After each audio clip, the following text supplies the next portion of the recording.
Nine Lana, 2 different versions, the original studio recording and the acoustic version, which, as of the filming of this video, is quite new.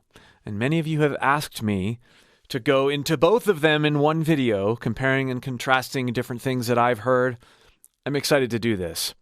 I've done Propose by Nine Lana and just was blown away by the vocal acrobatics and different tones and textures that I heard in her voice and what it really brought to my experimentation with my own voice. So, let's get into these.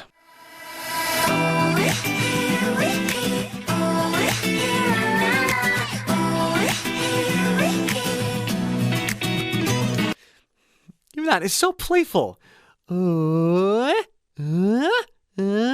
Starting in a chest voice note and then letting herself abandon into cry. We're not just abandoning into a head voice. This isn't like a it's a There's a bit more weight up there. And as we've heard her do before, being able to be high and not thin. I mean, yes, she's got a high voice and a unique texture, but it's not weak, it's strong. And you can hear that strength even as she's going lighter here. Very different than which is what she's doing here. More on that, I'm sure, as she proliferates on this.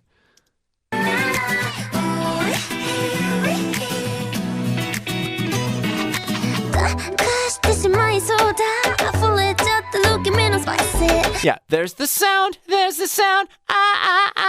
I'm lower because I have a lower voice, but it's a particular posture that she leans into.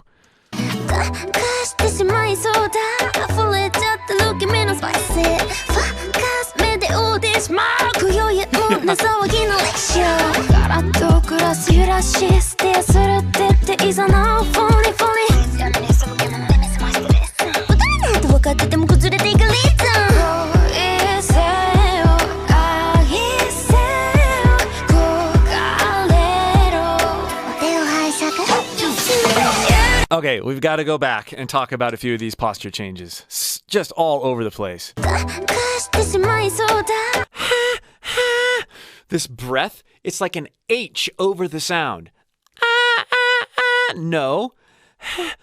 Sigh into it and then catch it while allowing yourself to just be in head voice. Then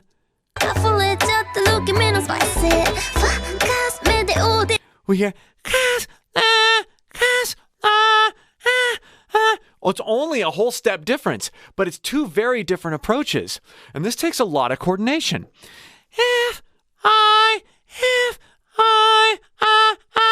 One is that cry thing that we heard at the very beginning. One is head voice, although well supported, with an H over it. All in like a couple notes and back to back.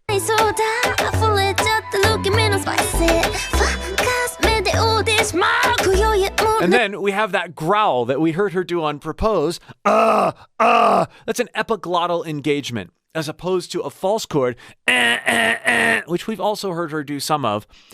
But this is a epiglottal growl, I like to call it. Here's a growl.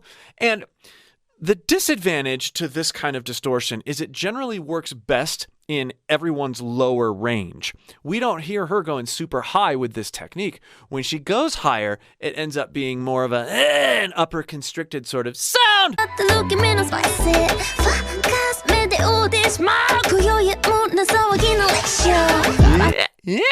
I also like how she leans into momentary fry as she's getting into some lines and exiting some lines.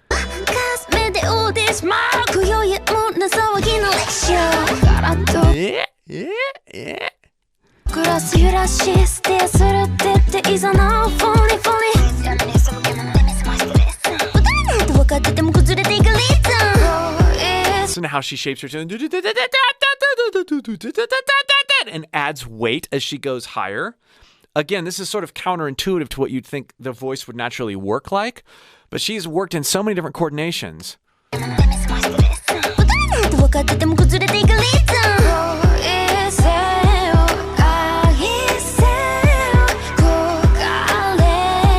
There's that that wonderful entrance from Fry. She's not really leaning into her Fry. She's using it more as a transitionary texture.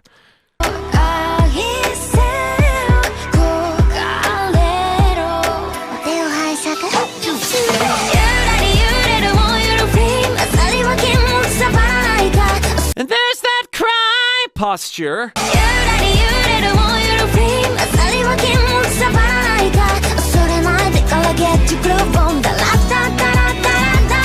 Oh, there, I just heard the right pronunciation of the song.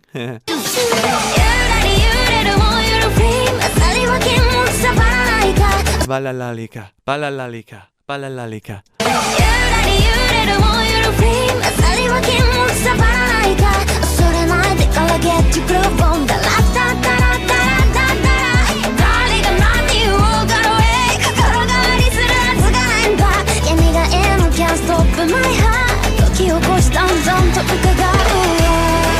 Ooh, listen to how she combined a few epiglottal growls with a sigh.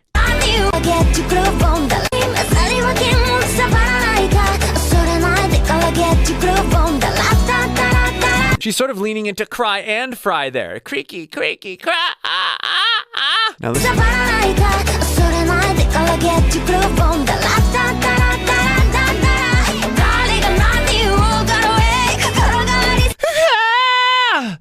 This idea that she's starting in this mousy head voice and then allowing herself to ground in an upper sort of mixed voice.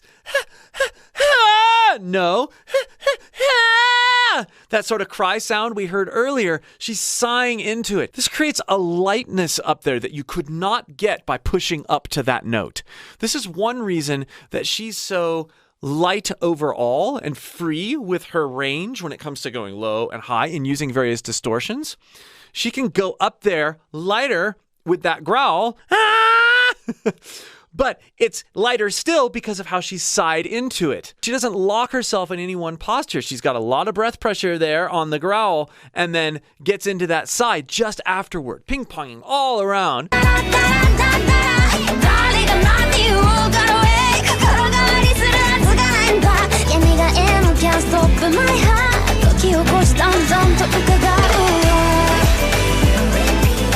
There's lots of layering here too. I mean, lots of background vocals, lots of layering even behind the main line. Some octave lowers. It's thickening up the overall sound of her voice quite a bit. Unison doubles there, panned all over the place. Lots of these types of productions where we hear a good, confident main line. There's, two lower, octave lowers here, two octave lowers here, and then up to maybe 4 sung main lines that are sung in a more vanilla, sort of passive way. But this is providing a width, a production width that really reinforces the main line. Listen to all the songs that you're covering in headphones and listen for these layers. It's a big part of what you like about the main line, these background vocals.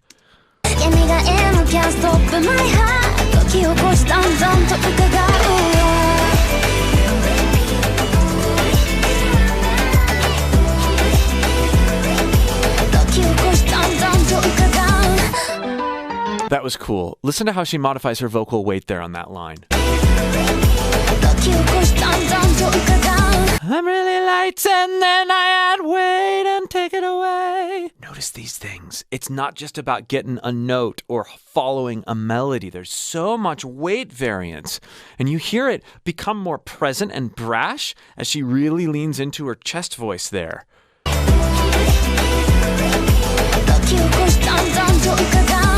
I'm the tom-tom, tom-tom.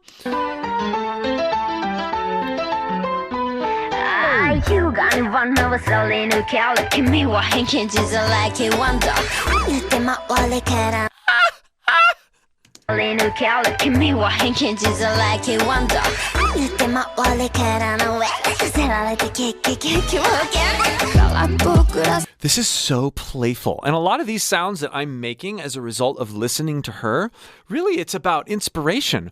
This voice is nothing like my voice. However, I can learn from her postures and from her deliveries and experiment with my own voice, and it unlocks all sorts of things I never would have unlocked. If you'd like help doing this with your own voice, click the link below in the pinned comment or video description and join my free singing course. I'll help you learn from your inspirations, experiment freely and non-judgmentally with your voice, and pull out all sorts of things you never knew were possible.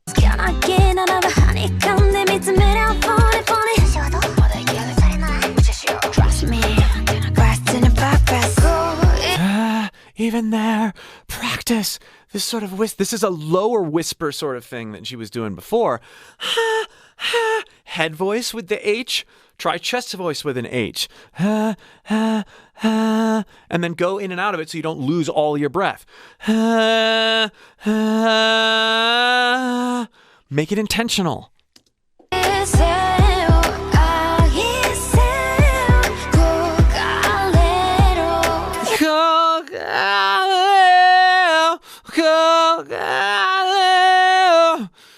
Create opportunities for you to practice going in and out of fry, a loose vocal cord engagement. Fry. You can get there by going low. You've heard lots of people talk like this, and it gets kind of irritating after a while. You can get there by going as low as possible, and your voice sort of bottoms out. Or you can pursue any note. And then fry from that note, sort of allowing your voice to break or become loosely coordinated. And I think about that in terms of a sigh. We start with a note,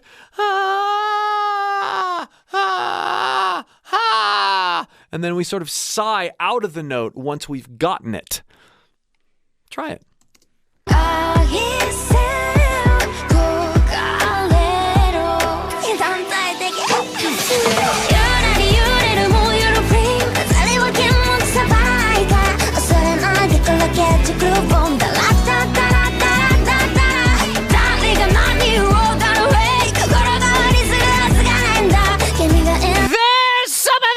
Upper distortion, that false chord. It's very, very subtle.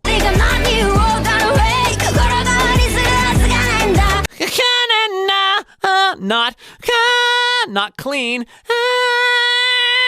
There's a little bit of heat on it. Lower it a little so that it works the same in my voice as it's working in hers. Make it real witchy sounding. And then it's like you're lifting something heavy or striving for something, but not overly so, just enough to cross that boundary from clean into a little dirty.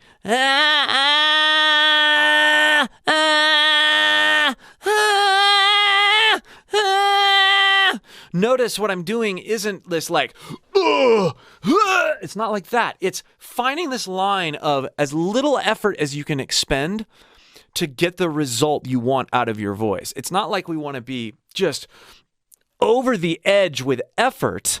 It's more like finding the transitionary points so that we can get the sound we want out of our voice with as little effort as possible. But if you start thinking about lifting something heavy or pushing while holding back, you'll get the beginnings of the coordination. Then the idea is to lighten up and see if you can still get some of that result. Hey, hey, hey, hey, hey.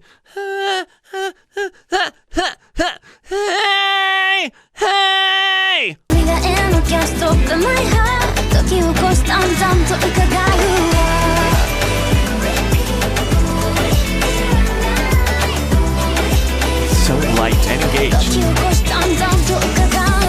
Everybody just move your body. Don't just pull like a beaten. Everybody just move your body. So different. Everybody just move your body. She's very, very authoritative and belty hair. Smile, smile, mouse in the... Again, same note range, basically. Everybody just move your body. Don't just pull like a beaten. Everybody just move your body. What's a who's feeling love? It's a little more lushy again. So quick, look, I'm not the one. I could have done it no matter. I'm dead,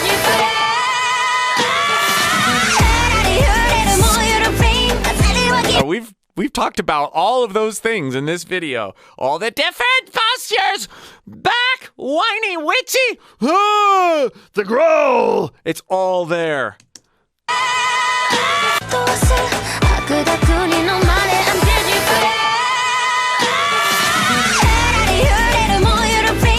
And there's also this bit of tremolo that she's using. You hear this quiver. There's a big difference between a vibrato that is pitch-based. Notice how it's low and high, low then high. It almost sounds like a siren. And then there's more of a tremolo, which people will still call vibrato, which is this idea of moderating your breath pressure while keeping the pitch basically the same.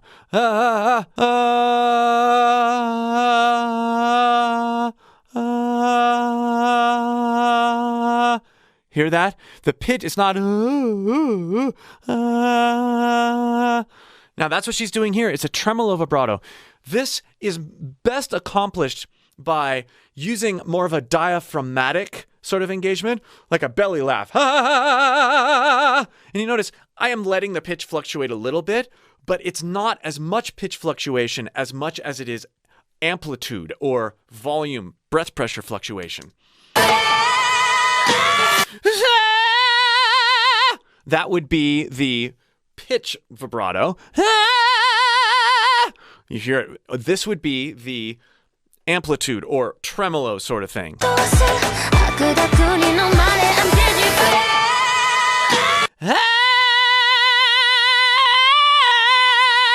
With a little distortion in there.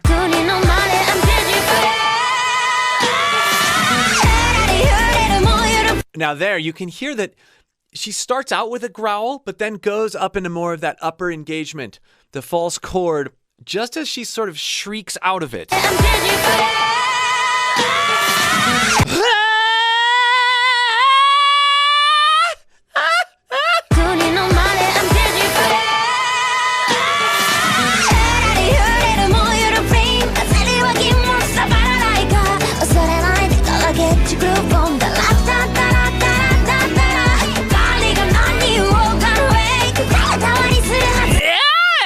Now, she's going to have a lot higher disposition, but that abandon into that sort of witchy sound, we heard that from the very beginning. She's just adding a bit more breath pressure here.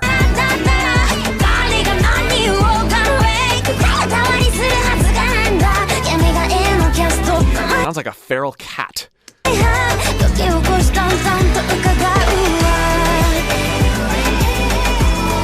I love the rhythmic aspects of this melody too.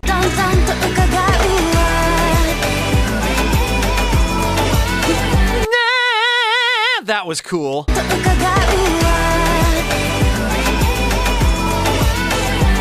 Slide off of it.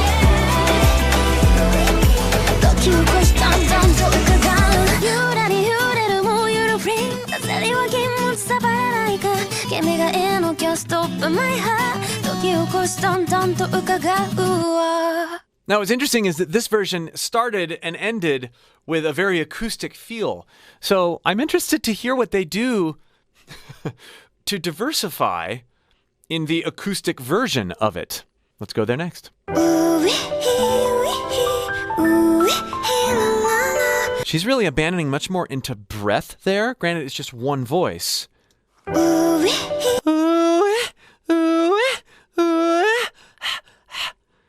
And less of a that we heard on the first version.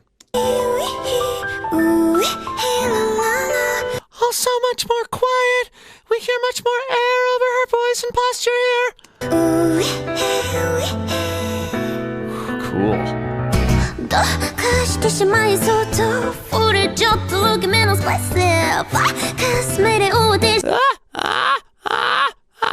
Head voice fry.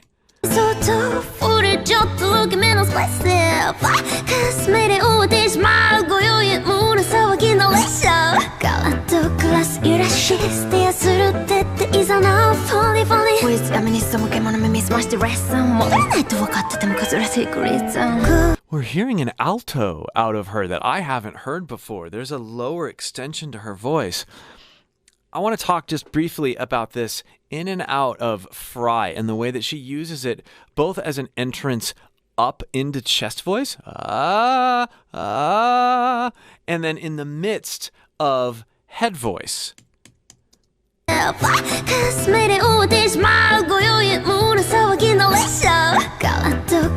Go. If you have a head voice note,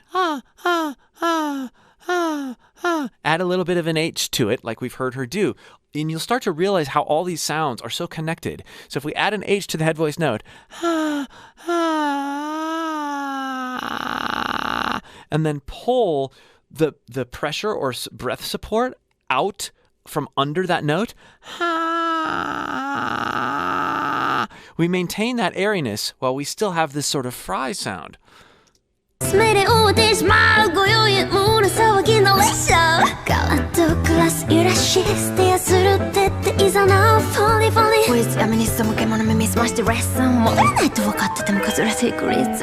There it is down there in chest voice.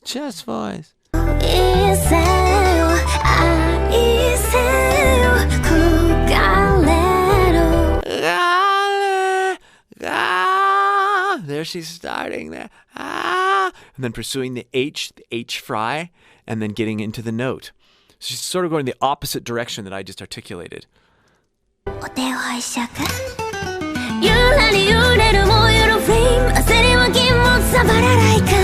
there, listen to this.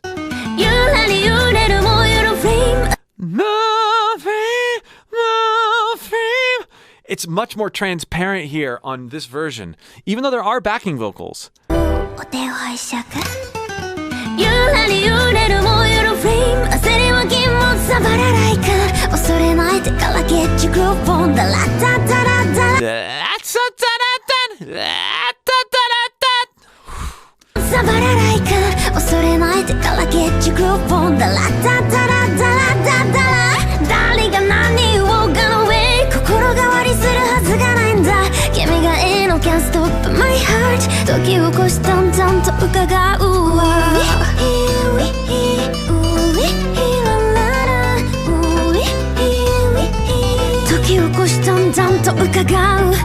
You can even hear here the reinforcement that's happening with those background vocals and that octave down, those layers widening the center image.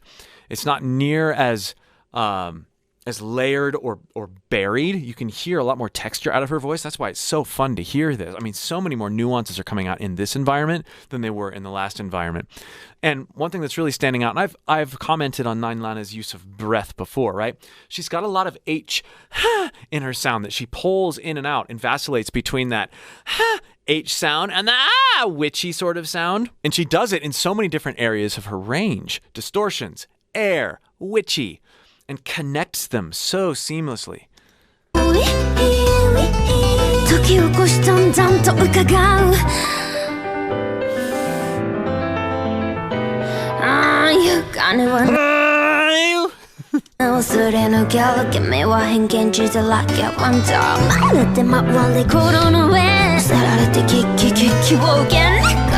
Yeah. Listen to, I mean, we got the growl, we got the fry, we got the cry.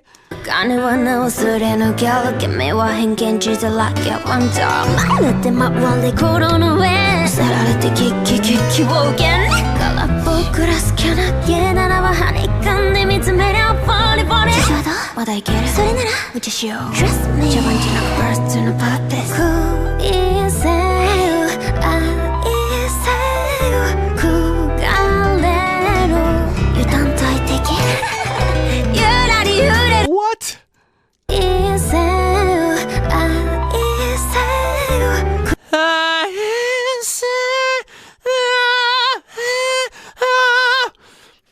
Seriously, I know I keep saying this, but just try that with your voice. insert that H over a note in head voice, and then abandon into more of a brash sort of cat-like sound. See what happens. It opens up so much possibility in your voice. This is what she's doing here.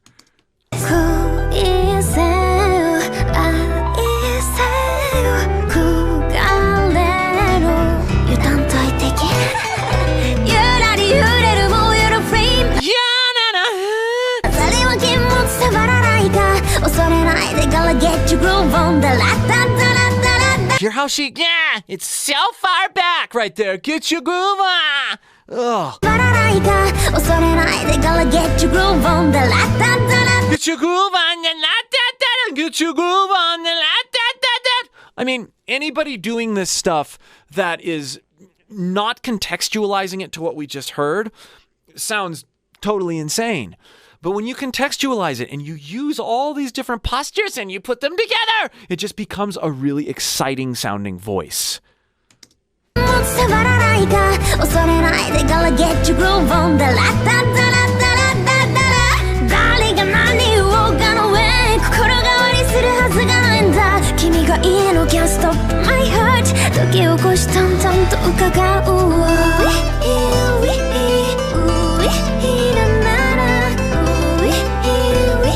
Still much more restrained and abandoned into breath in that hook version versus the other one.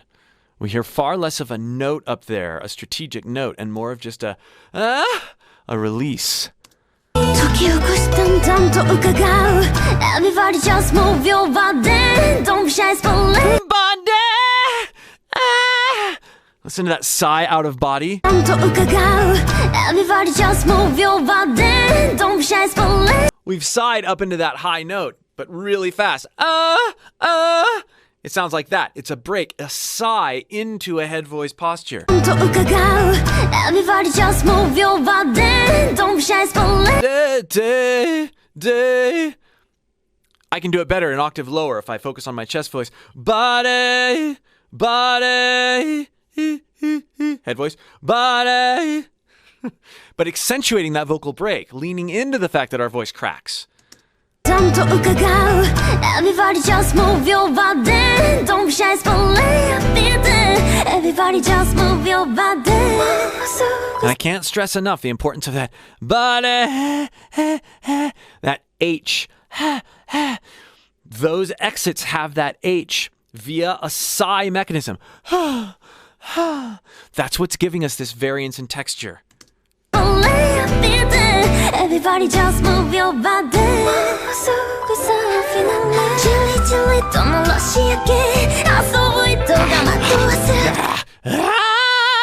That was a nice little false chord. Metal singers use that over and over again, that false chord engagement. Again, that's another function of a sigh. We're just following it all the way down. Oh.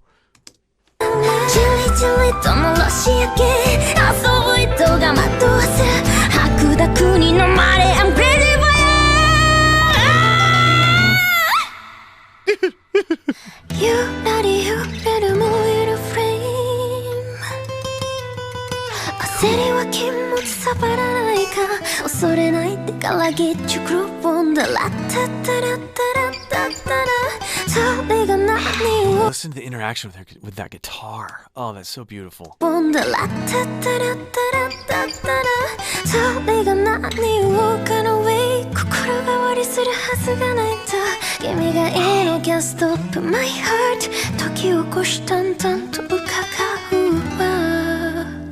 That'd be very difficult to do, just rhythmically. They're both freeform.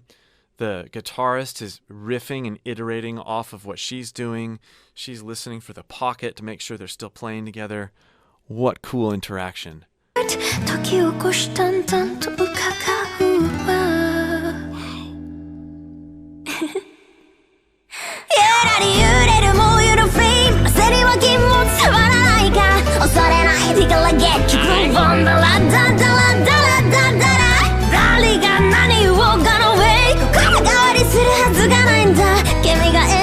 Stop my heart. んどんと伺う She just bounces around more than almost any other singer I've ever heard. I mean, Ado would be the only one that does similar things like this. It is so incredibly interesting. My heart 時を越しどんどんと伺う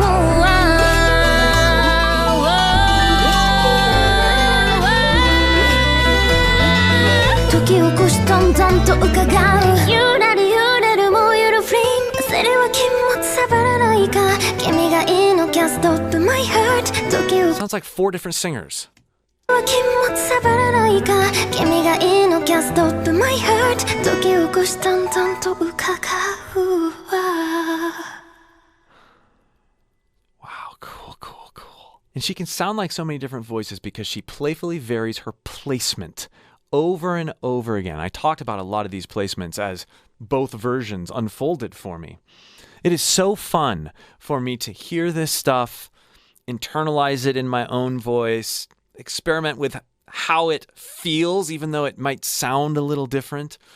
I hope you enjoy this process, and I hope you're trying things along with me if you're watching the video in an environment where that's okay. And I would encourage you that as you're experimenting with different sounds in your own voice, don't be so concerned about your neighbors hearing you. If you have to, go tell them you're learning a 9-lana song or you're learning how to sing. Explain what's going on so that when they hear funky sounds coming from next door, they know what's going on. And they're not afraid. But being able to be in an environment, even if there are other people around, where you can experiment with your voice freely is so key, so that you don't feel like you have people watching over you, judging you. If you feel like that and you're judging yourself, you're never going to get anywhere. Play freely with your voice. And again, if you'd like help doing that, click that link in the video description or pinned comment. And if you haven't checked out my analysis of Propose, it's right here. We'll see you for more.